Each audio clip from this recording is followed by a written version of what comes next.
Продолжуваме во студиото со нашата денешна утринска тема. Споменавме дека во фокусот на денешната тема е токму уметноста. Знаеме да уживаме во уметност, особено преку утринска на тема, која што секогаш сака да ги забележува впечатливите настани и она кое што меѓу другото го привлекува вниманието и на македонската јавност. Верувам дека ќе ве привлечи нашиот разговор во продолжение со оглед на тоа што зборуваме за една навистина фасцинантна изложба или нешто кое што не може да не остави впечаток, а тоа го говорат и оние кои што беа дел од посетителите во Младинскиот културен центар токму на 6 мај на отворањето на изложбата Старите мајстори и македонската модерна на авторски проект на професор Кирил Пенушлински. Изложбата инаку го истражува влијанието на европските стари мајстори врз развојот на модерната македонска ликовна сцена и начинот на кој што домашните автори создале еден сопствен визуелен идентитет. Токму за ова, но верувам ќе имаме време и за малку некои други интересни теми поврзани со уметноста да начнеме во денешното петочно издание. Му посакувам добро утро на професор Кирил Пенушлински, кој што е наш денешен гост. Добро утро и добро дојдовте во утринската тема. Добро утро, добро ве најдов и благодарам што ме поканивте да бидам гостин. Да, и наше задоволството заради тоа што станува збор за актуелен настан или нешто за кое што ги покануваме сите оние кои што можеби нели нормално не можеа да додат на самото отворање, да отидат во Младинскиот културен центар и да го погледнат сето ова за кое што ние во продолжение ќе зборуваме. Ако ја споменуваме модерната уметност, македонската модерна уметност која што е инспирирана од европската класична традиција, ќе прашаме веројатно колку тоа се случува денес, поточно колкава е таа инспирација и нешто кое што се разбира беше и ваша инспирација за овој проект. Прво да напоменам дека изложбата ќе трае до 20 мај, така да тие што не може да дојдат на отварање, бујром се уште е тоа таму се поставено. Има време. Ден, да, има време, има уште можност да се посети. И сега до тоа другиот дел, значи вашето вистинско прашање, инспирацијата беше има едно 10 години како што веќе може и повеќе како што размислувам на оваа тема. И како што напоменав у тоа книгичката што ја држите, значи да започна со еден сон, еден кошмар на татко кој што исто беше уметник, каде што тој работи во својата ателје и во еден момент сонова, значи, сваќа дека големиот шпански сликар Веласкес ќе му дојде на посета. И тука почна да го фаќа паника, почна да ги крие сликите затоа што мисли дека не се добри, како ќе се посрамати тој пред Веласкес. Меѓутоа таа страва почит, значи, кој што тој имаше према големите мајстори, значи, старите мајстори како што технички ги велиме, некако остани со мене. И уште тогаш, значи, од тој кошмар потекна таа идеја, значи, да се стават слики на старите мајстори поред некои од нашите уметници, да видиме кој како стои. И мислам дека изложбата покажа дека некои од тие нашите прилично добро стојат со нивните претходници. Инаку да напоменам дека на изложбата има и современи сликари, така да не збориме само, значи, за македонската модерна, туку за едно континуирано влијание, еден континуиран диалог помеѓу нашите уметници и западноевропското културно наследство. Да, тоа значи дека можеме да заклучиме дека денешните уметници се уште водат диалог со старите мајстори? Апсолутно, да. Треба да се напомене, мислам, тоа беше едно од тие поинтите што ја сакав да ги покажам со изложбата, а тоа дека старата ликовна традиција и наследството не е само за музеј, не е тоа само мртво една нежива материја. Туку баш напротив, дека тоа од тоа се уште, значи, има влијание, се уште е тоа плодна почва од која што многу работи може да искочат. Така е. Споменав само дека погледнавме дел од сликите кои што ги има во овој каталог при тоа, но да го цитирам делот на почетокот, идејата за старите мајстори и македонската модерна потекна од еден сон, велите, како што и нели претходно споменавте, поточно кошмар што ми го раскажа Илија Пенушлински. Во него уметникот ги крие сликите од своето ателје, стравувајќи од посетата на големиот Диего Веласкес и споменувате меѓу другото дека старите мајстори не се третираат само како авторитети од минатото, туку и како активни соговорници, чии дела и денес одекнуваат во современите практики и се разбира дека кога станува збор за вакви проекти и за нешто кое што треба да живее во нас, но и да го потврдува нашиот идентитет, при тоа да зборува за историјата, но и да се учат идните генерации, а поддршката е особено важна и тоа како неопходна, да кажеме, во однос на и за самата организација и за создавањето и во продолжување на процесот на инспирација, но и на крајот сето она кое што ќе излезе како дело или како проект, нешто видливо. Веројатно поддршката ја имавте во текот на сето. Да, значи прво морам да се заблагодарам на Младинскиот културен центар, кој што ја прифати значи таа идеја на Горијан кој што ја води галеријата и второ на Министерството за култура и туризам кој што ја поддржа финансиски го поддржа овој проект. Ние влеговме значи во годишната програма на Министерството за култура. И сега втора степена се значи сите оние институции, Националната галерија, галеријата Остан, бројните приватни колекционери, наследници и уметници кои што ги отворија вратите и на своите ДДП, и на своите колекции, и на своите архиви, за да јас влезам внатре, да видам све што има, за да можам да го скоцкам тој проект. И секако уште еднаш треба да се заблагодарам и на техничкиот тим кој што ми помогна и при представувањето на изложбата. Значи тоа се претежно вработените во музејот на град Скопје и значи на мојот тим, моите најблиски, значи, кои што ми помогна и со дизајнот и ме трпеа минатите години кога јас им се качував на глава со оваа идеја дека ова треба да се постави.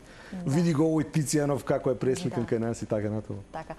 Велат дека барем од она кое што го споделуваат и уметниците и кое меѓу другото говори за нивната работа, дека навистина е важен фокусот и таа целокупна концентрација во тој процес на првенствено креирање во самиот ум, а потоа создавање нели на дело. Колку тоа трае во принцип и дали си поставувате некоја временска рамка или оставате да едноставно се случат работите како што треба или во вистинско време?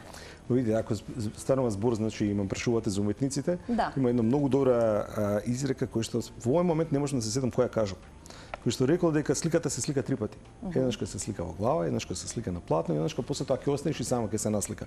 Сакајќи да каже дека треба да направиш една временска дистанца да видиш малку пообјективен околу тоа што си насликал и кога ќе видиш повторно све ќе ти се реши. Сега во историјата на уметност и во тие академските дисциплини тоа е малку различно, затоа што во еден момент ти мораш да кажеш стоп. И навистина сам јас добив коментар кој што вредеше беше на место, а тоа дека галеријата на Младинскиот културен центар не е доволно голема да се прикажат сите тие влијани и сите тие примери кои што може да се извадат помеѓу старите мајстори македонската модерна.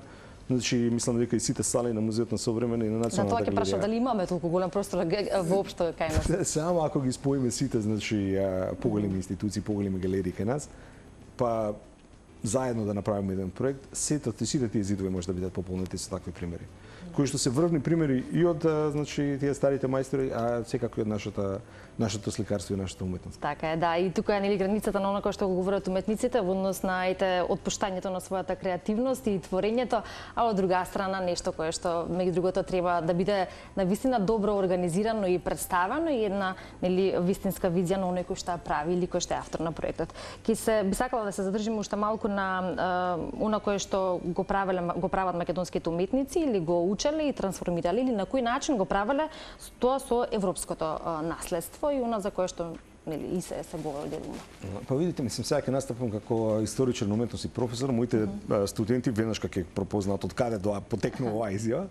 А тоа дека јасно е дека наследството на старите мајстори, значи на тие уметници од 13-тиот до втората половина на 19-тиот век, кои што со својата уметност ја креира нашата идеја за тоа што е сликарство, што е уметност, што е скулптура, дека тоа ликовно и уметничко наследство не е органски поврзано со ликовната култура на нашиот народ, барем до втората половина на 20-тиот век, би рекол тамо до некаде на 60-тите години.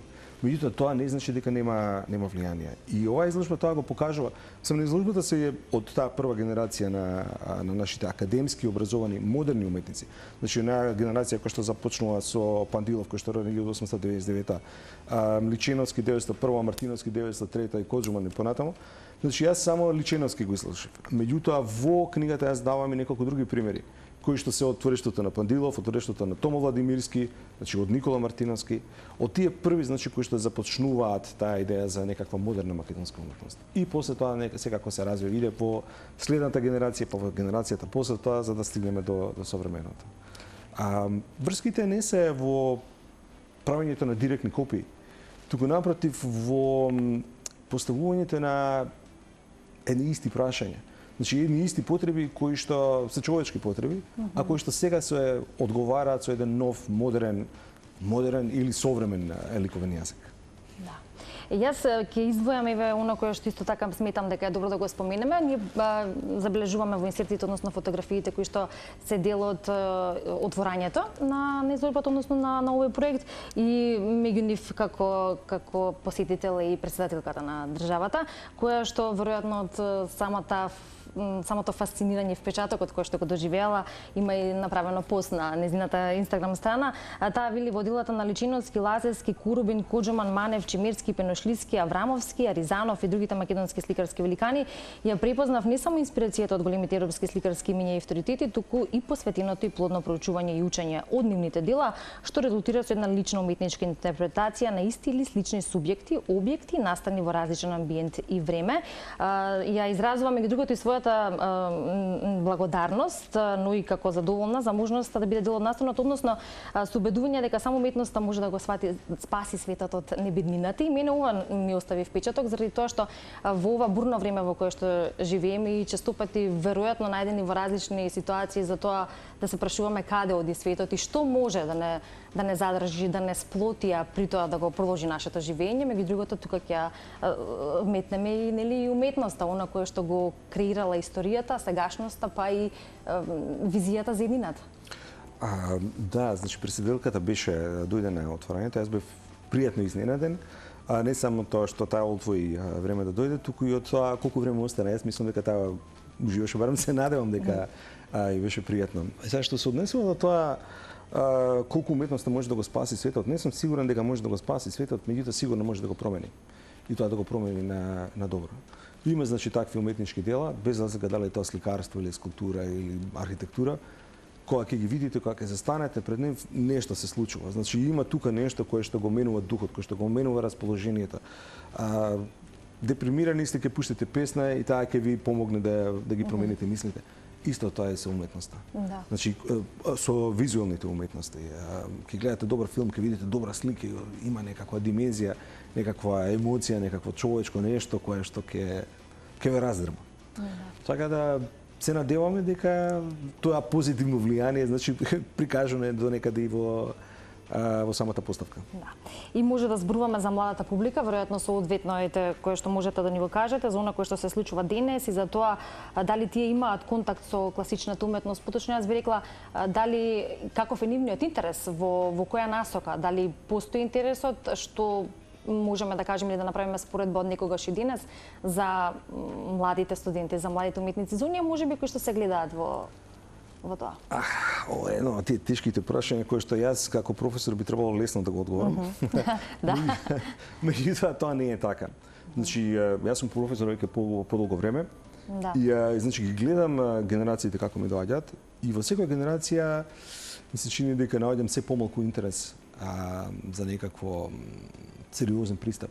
Не само кон академските дисциплини, туку за едно општење со минатото, со уметноста, со културното наследство и традицијата. Да. Меѓутоа од време на време, не од време на време, туку во секоја генерација ќе се појави 1 или 20 студенти кои што ме изненадуваат.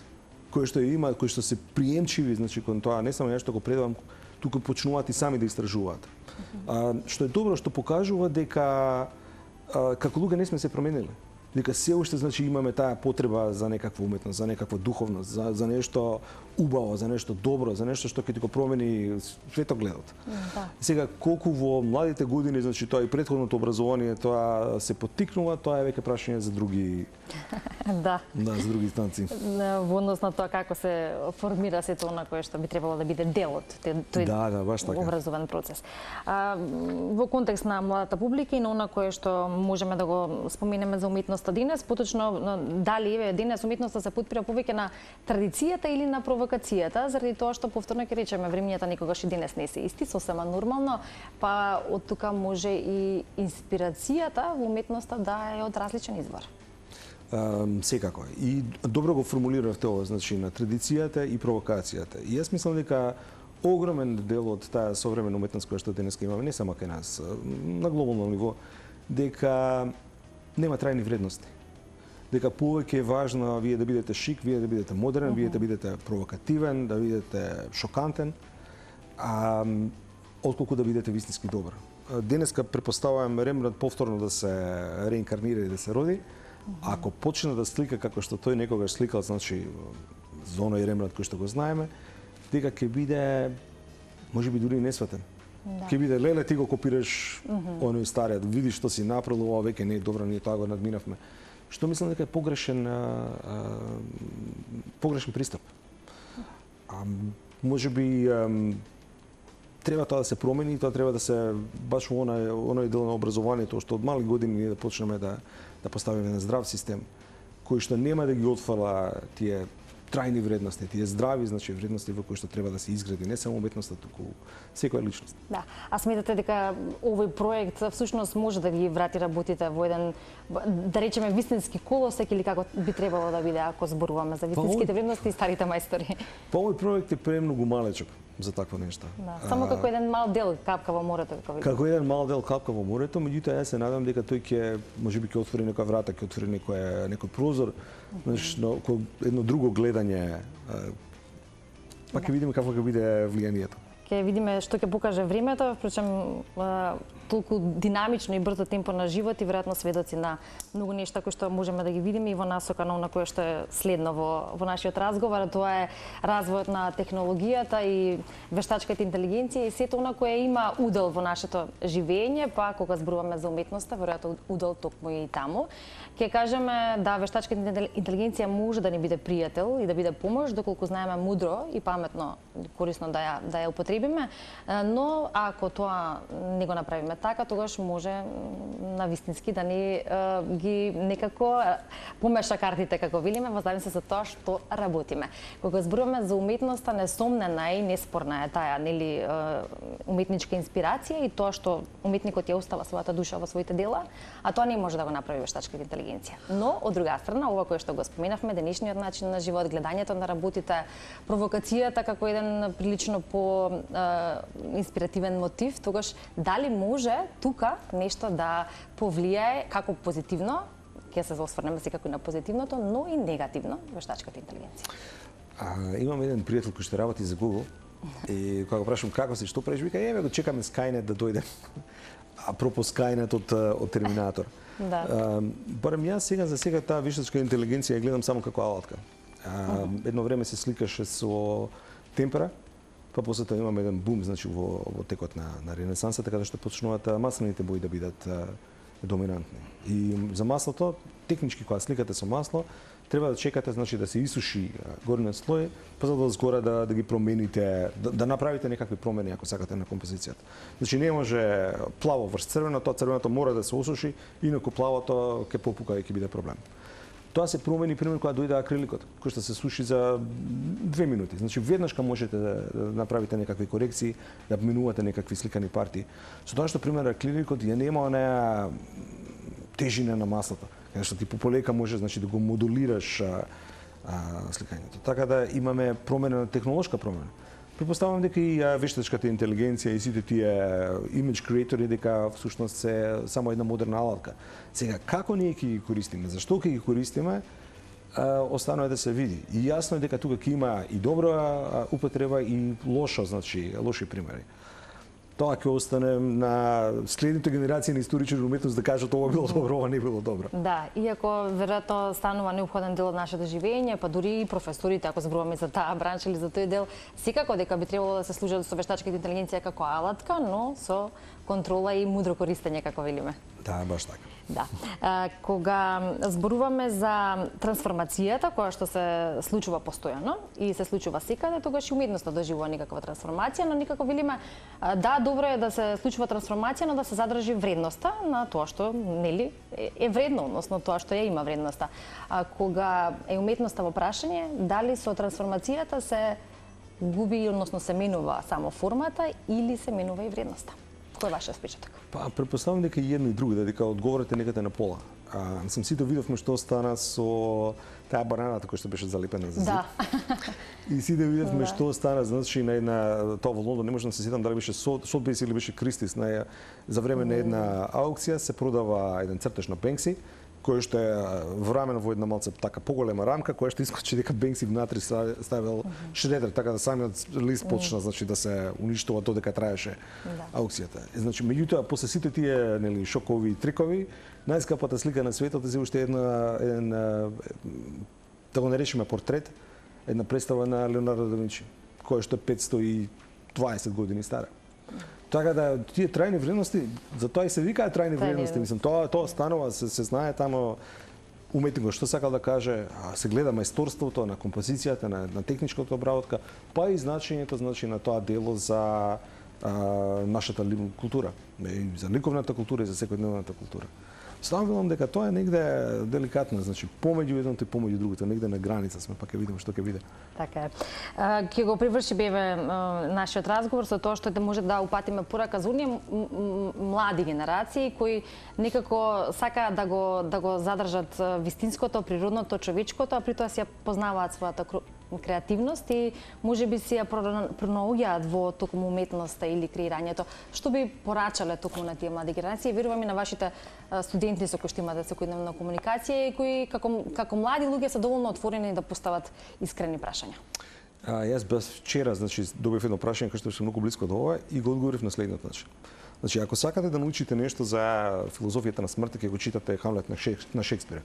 What dreams may come when we have shuffled off this mortal coil. Ако сакате да учите Дами Гамбит, ќе ги земете партиите на најдобрите шаховски играчи, на Кибер Рубинштейн и на Хозе Капабланка. Исто така е, значи, и со уметноста. Видете ги, значи, најдобрите примери, тие не мора да бидат само на старите мајстори, меѓутоа Ремек Далата, врвните остварувања, кои што ги покажат како се прави композиција, како се слика, какви се вистинските пропорции, представувањето на човечкото тело, и врз тоа вие можете да изградите нешто сосема различно и сосема ново. Да. Доста инспиративно и верувам добре дојдено за сите млади генерации кои што млади луѓе кои се нашата иднина велиме и кои што треба навистина правилно да се насочуваат, а среќа имаме кај нас луѓе кои што тоа добро и вешто го прават. Ви благодарам за вашето време и за тоа што во оваа верувам подинамична недела кога беше и отворањето на изложбата, сепак сте дел од утринската да можете да се осврнеме на тоа како помина самото отворање, но и уште еднаш да испратиме поканата до некои што сакаат да го погледнат ова или овие дела во Младинскиот културен центар до 20 мај, Старите мајстори и Македонската модерна. Ви посакувам многу успех и верувам ќе се видиме во следна прилика. Благодарам.